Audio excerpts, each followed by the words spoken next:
مناسبت زن و پول باید چگونه باشد؟ همه وقت باید پول احتیاطکارانه استفاده برده شود. خوب است که پول به دست زن باشد. اساسی به تنظیم درآورنده بودجه عائله محض زنها به شمار می روند. پول شد گم شد گفته. پول ها رو برای بگیم که آرایش مشکل مولوی زنها چی است امروز؟ آنها باید دارای معلومات کافی عالی داشته باشند.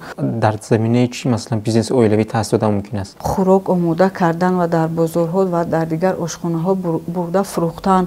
همانقدر سطح زندگی اویله ها بهتر میگردد. درست است؟ یعنی که پول معجزه است که انسان را به خود جلب و مفتون کرده. چند فیصد باید در بانک نگاه داشته شود؟ پول کم در بانک ها نه اونقدر فایز خوب رو به دست میارد.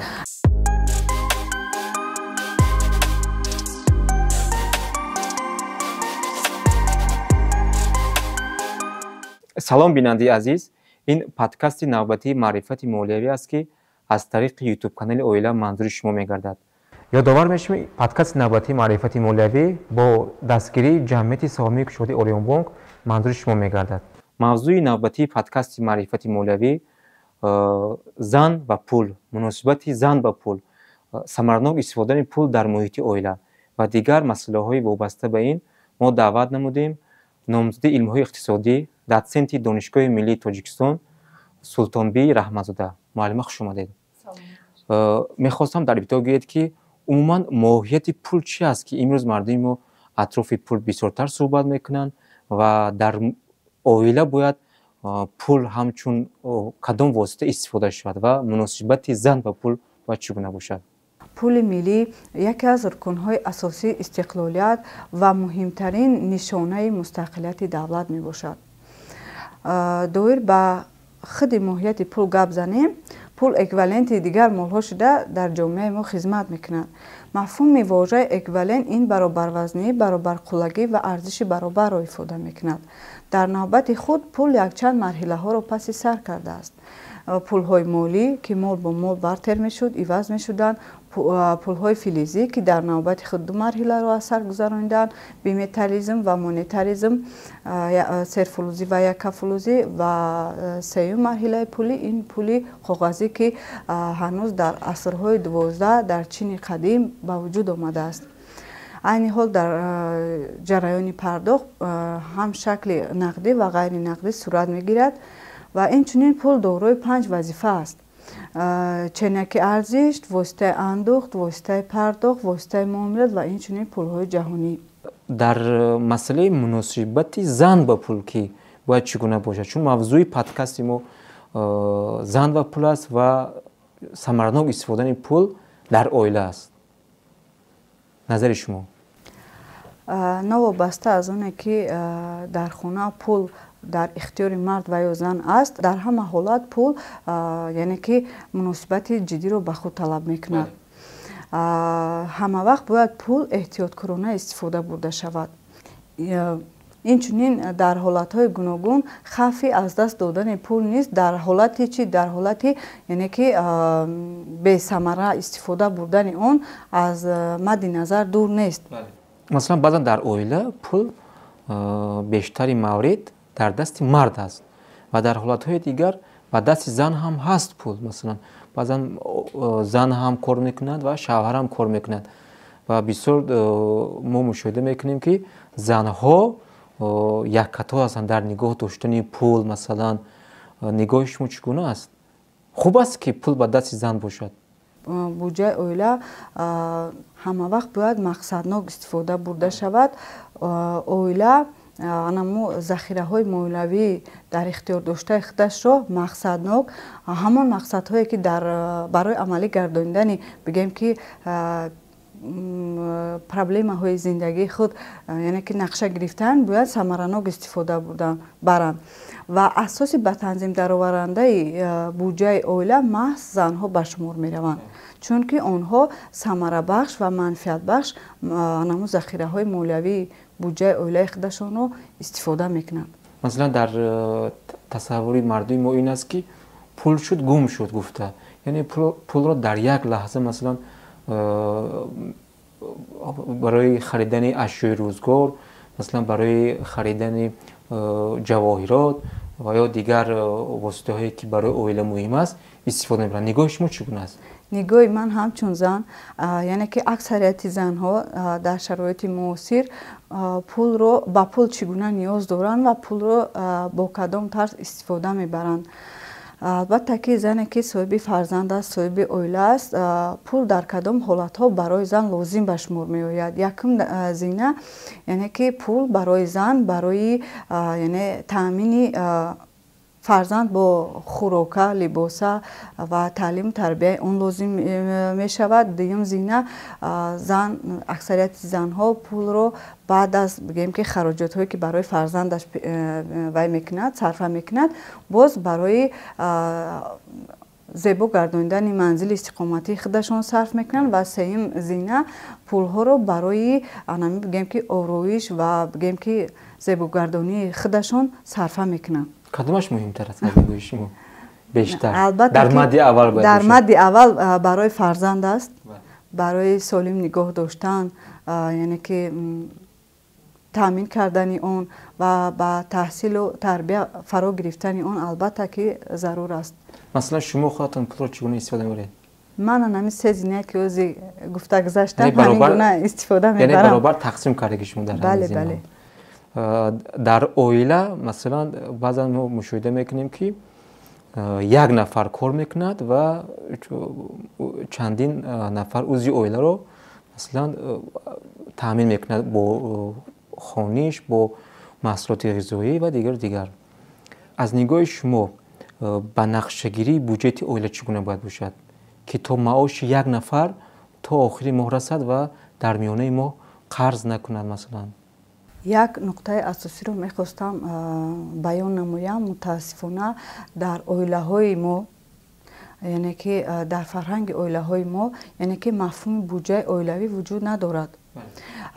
اما همه روزه عائله ها با اونها رو پرو می آیند. این تمایل طی سالهای اخیر رو به بهبودی آورده ایستاده است.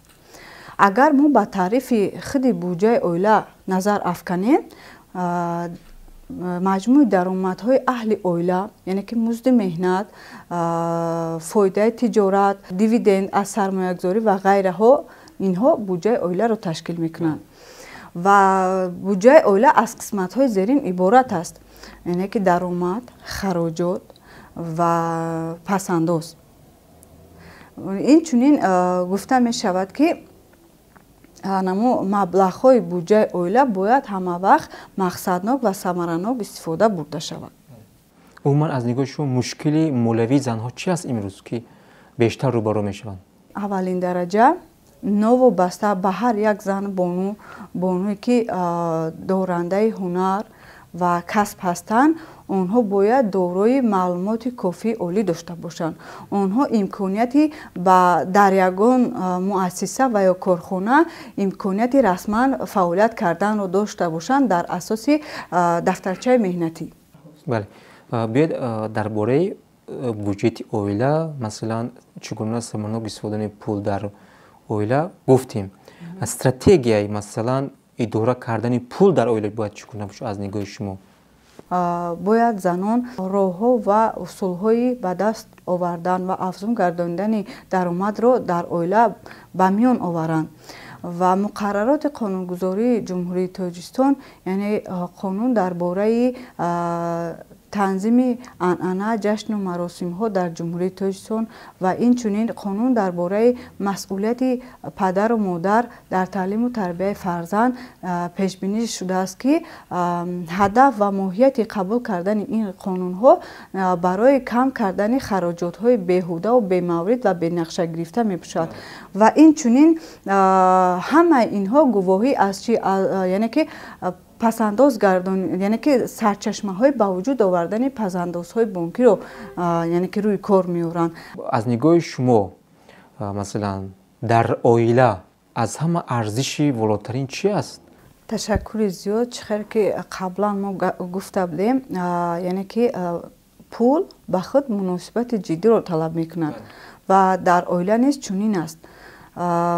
البته که هر یک پدر و مادر موظف است که با فرزند خود را تعلیم و تربیت دهد، به وایه رساند، солим нигоҳ дорад, яъне ки фарзандони худро як шахсиятҳои накуноми ҷомеа ба воя расонанд. албатта баъзан даромадҳои оилаҳои мо сабати истеъмолии онҳоро рӯйпӯш намегардонад. аз ин нигоҳ мо мебинем ки дар кӯчаҳо, дар роҳраво баъзан кӯдакҳо ба дигар корҳои ношоиста, ба дуздӣ, ба қаллобӣ ва дигар ҳолатҳо яъне ки даст мезананд. дар мамлакати мо ва дигар мамлакатҳо низ яъне даромадҳои оилаҳо ба сабати истеъмолии онҳоро рӯйпӯш намекунад ва чӣ хеле ки гуфтем, аксарияти зиёди онҳо серфарзанд мебошанд ва фарзандони онҳо яъне ки аз ҳисоби нарасидани бигем даромад дар оила, нарасидани захираҳои молиявии пулӣ дар кӯчаҳо, роҳравҳо баромада ба дигар намуди фаъолиятҳо машғул мешаванд ва дар бозорҳо ва дигар чизҳо мо ҳамарӯза мебинем. ман фикр мекунам ки яке аз роҳҳои оптималӣ, яке аз роҳҳои хуб яъне таъсис додани яъне бизнеси оилавӣ бо маслиҳати бигем ки падару модар ба роҳ мондани ғанӣ гардондани бюҷет. аз нигоҳи шумо дар заминаи чӣ масалан бизнеси оилавӣ таъсис додан мумкин аст? баъзан мо таърихи соҳибкорони муваффақи ҳам кишвари худмон ва дигар кишварҳоро мебинем, меомӯзем. онҳо аз зиндагии худашон гап мезананд. аз чӣ? аз бигем ки қолинбофӣ, бигем ки хӯрок омода кардан ва дар бозорҳо ва дар дигар ошхонаҳо бурда фурӯхтан ва инчунин миёнарав шудан дар соҳаи тиҷорат ва дигар гуна зарра бигем буҷаи оилавии худашонро ғанӣ гардонида бизнеси худашонро пеш бурданд. малака ва дониш низ дар ин замина хеле муҳим аст. яъне маърифати молиявӣ ҳарчанд ки боло равад, ҳамон қадар сатҳи зиндагии оилаҳо беҳтар мегардад. дуруст аст? чӣ хеле ки як олими иқтисодшинос гуфта буд, яъне ки пул мӯъҷизаест ки инсонро ба худ ҷалбу мафтун карда, инсон тамоми ҳаёти худ санъати дастрас кардан, дарёфт кардан ва дуруст истифода бурдани онро меомӯзаду истифода мекунад дар зиндагии худаш. аз ҳамин сабаб чӣ хеле ки шумо гуфтед, ҳастанд одамое ки саводи кофии илмӣ надоранд, лекин дар бигем ғанӣ гардонидани буҷаи худ ва яъне ки афзудани даромадҳои хеш бениҳоят маълумот, сатҳи саводнокии молиявиашон дар сатҳи баланд қарор мегирад. аз ҳамин сабаб роҳ ва усулҳои ба даст овардани фоидаро меомӯзанд, дар амалия истифода мекунанд, яъне ки дар асоси хавфу хатар фаъолияти худашон, маблағҳои худашонро сарф мекунанд. дар оила маблағи иловагӣ ба даст овардан ва аз нигоҳи шумо нигоҳ доштани пул дар оила, дар дохона муҳим аст ё дар ҷои дигар ё дар бонк? ташаккури зиёд. чӣ хеле ки мо гуфтем, яъне ки қисматҳои буҷаи оила ин якум музди меҳнат, яъне шахсоне ки фаъолият мекунанд музди меҳнат мегиранд ва фоидаи тиҷоратӣ, яъне ки аз ҳисоби бизнес, тиҷорат яъне ки фоида ба даст меоранд ва дигар ин дивиденд аз пасандозҳо ва ҳамон маблағҳое ки онҳо дар бонкҳо, дар ташкилотҳои қарзӣ яъне пасандоз мегузоранд, яъне фоидаи пасандозии худашонро ташкил медиҳанд. албатта ки оилаҳо бо ташкилотҳои молиявӣ, қарзӣ пайваста ҳамкорӣ кунанд ва маблағҳои худашонро дар бонкҳо пасандоз гузоранд, амонат гузоранд ва бигем ки даромадҳои пасандозии худашонро таъсис диҳанд.